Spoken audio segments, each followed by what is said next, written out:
अस्सलामुअलैकुम। LSN news के साथ मैं हूं तैयबा फराज।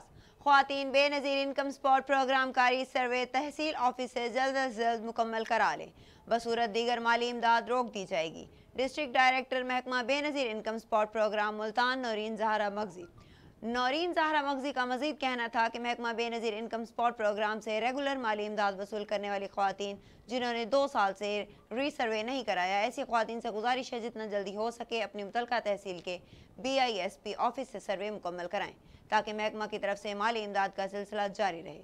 बसूरत दीगर माली इमदाद रोक दी जाएगी।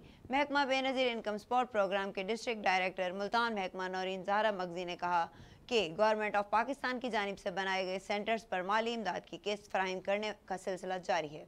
जिन ख़वातीन ने अभी तक माली इमदाद वसूल नहीं की वो करीबी सेंटर्स पर तशरीफ़ लाएँ और वसूल करें और रिलेटर की जानिब से दी जाने वाली मुकम्मल किस्त की रकम रसीद समेत वसूल करें। एक साथ में कटौती या किसी भी शिकायत की सूरत में तहसील ऑफिस से रब्ता करें।